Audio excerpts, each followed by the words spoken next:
L'arrivée se fait sur la rivière Auredi Vespucci. En plein mois de janvier 1502, il a pris la baie de Guanabara pour l'embouchure d'une large rivière. Tout naturellement, la baie allait prendre le nom de Rio de Janeiro, la rivière de janvier.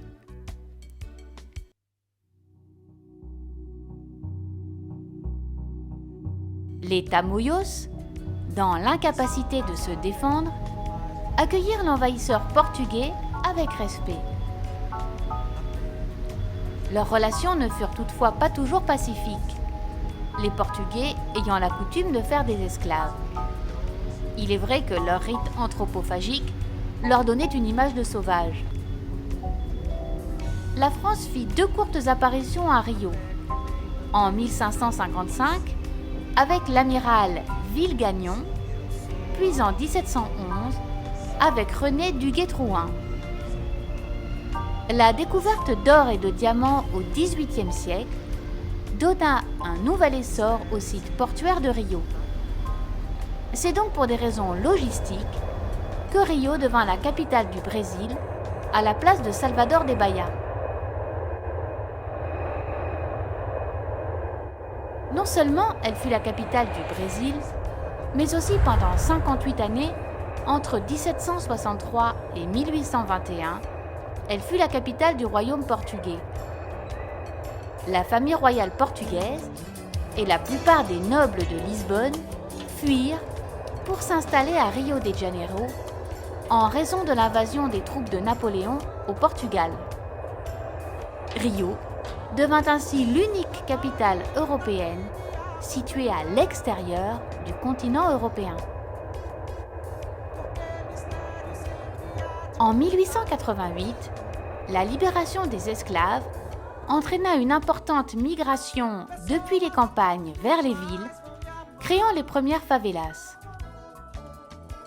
Après une succession d'événements, coups d'État, crises économiques, soutien de l'Axe pendant la Seconde Guerre mondiale, puis soutien actif des Alliés, Rio céda sa place de capitale en 1960 à Brasilia, ville créée de toutes pièces. Tout ça sur un fond de jalousie entre Rio et Sao Paulo, ce qui permit toutefois une meilleure répartition de l'activité économique, trop concentrée sur les côtes.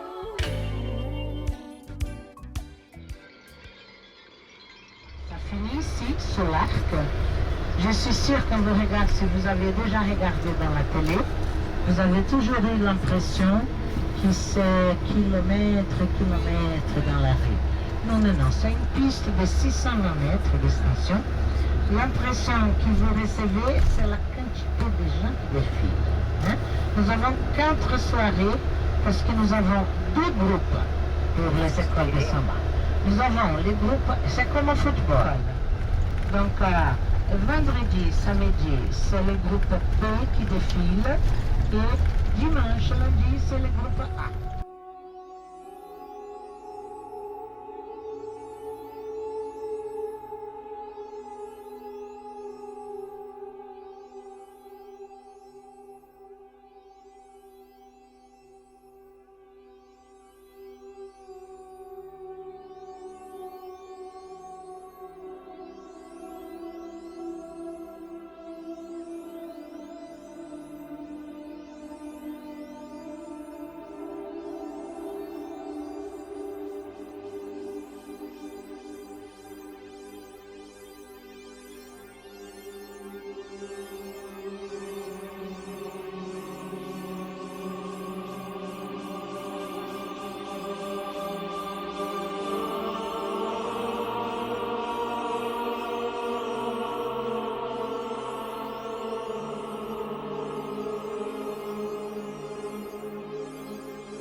Avant de redescendre vers la plage de Copacabana, il est indispensable de goûter la caipirinha fabriquée par la seule spécialiste locale.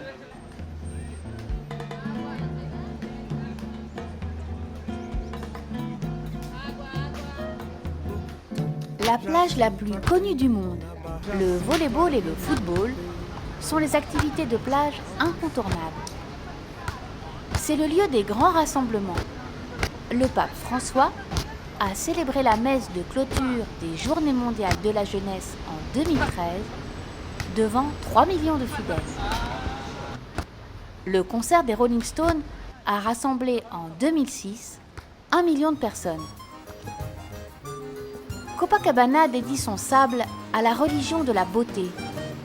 Le corps est bronzé, musclé, les paires de seins puissants, les fesses bien rondes. Le string a été créé au Brésil.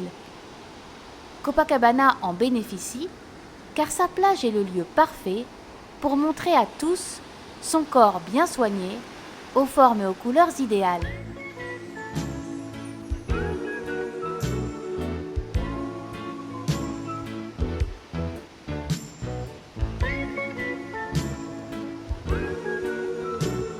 La mosaïque de basalte noir et de calcite blanche en forme de vague est le principal symbole de Copacabana. Les pierres importées du Portugal étaient accompagnées d'un groupe de paveurs professionnels.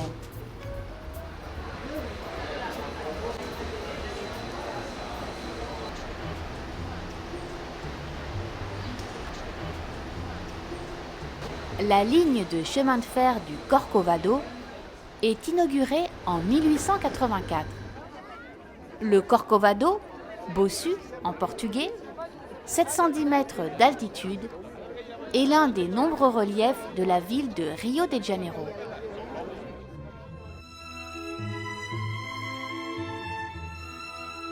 La vue qu'offre le site exerça une fascination sur les premiers colons portugais qui le baptisèrent le pinacle de la tentation avant de le rebaptiser Corcovado. Le Christ rédempteur est à Rio ce que la Statue de la Liberté est à New York, un symbole unificateur. Ce Christ illustre la volonté de l'Église catholique de marquer son emprise sur le pays.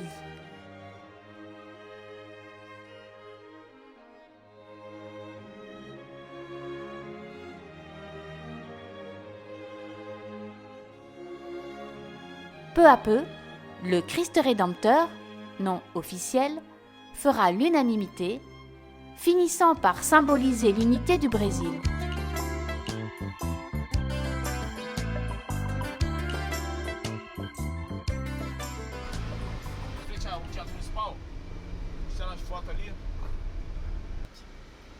Buenas Artes. Ici, réformer la bibliothèque.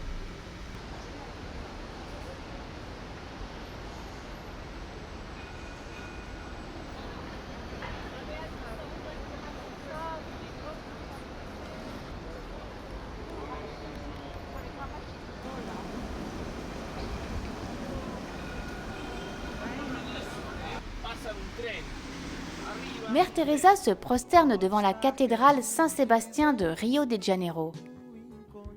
L'architecte s'est lancé un défi, faire se rejoindre l'immense croix transparente du sommet et la base de l'église parfaitement circulaire. Ce défi a trouvé l'inspiration dans la pyramide maya du Yucatan, qui se rétrécit à mesure qu'elle monte, jusqu'à ce qu'elle prenne au sommet la forme d'un plateau. Ici, la cathédrale a une forme circulaire et conique, signifiant l'équidistance et la proximité du peuple à Dieu.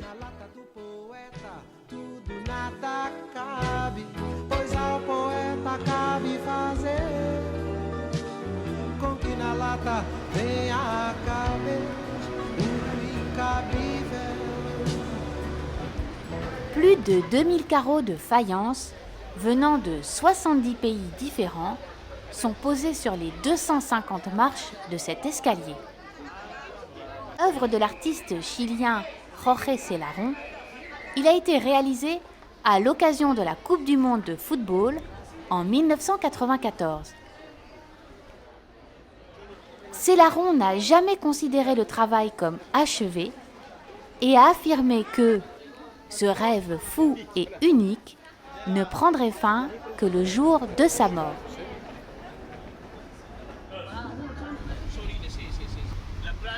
Depuis le Corcovado, on imagine plus facilement ce que représentent les 968 favelas ou les bidonvilles de Rio. Elles abritent 25% de la population, soit 1,5 million de personnes. Les habitants des favelas sont la main-d'œuvre de Rio, servant de travailleurs à la journée, de femmes de ménage, d'ouvriers journaliers. Les gangs, les narcotrafiquants sont les maîtres des lieux. Une vaste opération militaire en 2011 a tenté de mettre de l'ordre en expulsant les trafiquants. Une police interne a été créée. Sa mission était d'éviter le retour des gangs, voire d'une milice. 3 ans plus tard, la favela est retombée dans ses travers, les trafiquants sont redevenus très actifs, les homicides ont augmenté très nettement, la pègre est revenue.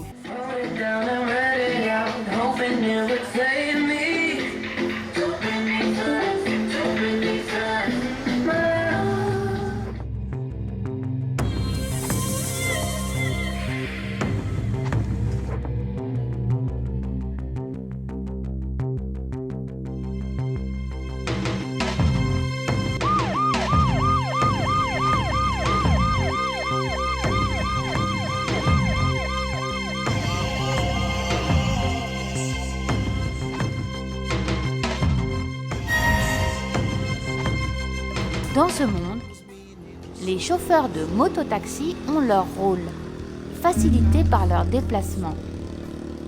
Ils contrôlent les mouvements de la population qu'ils prennent en charge, le transfert des biens, licites ou non, sans pouvoir être inquiétés.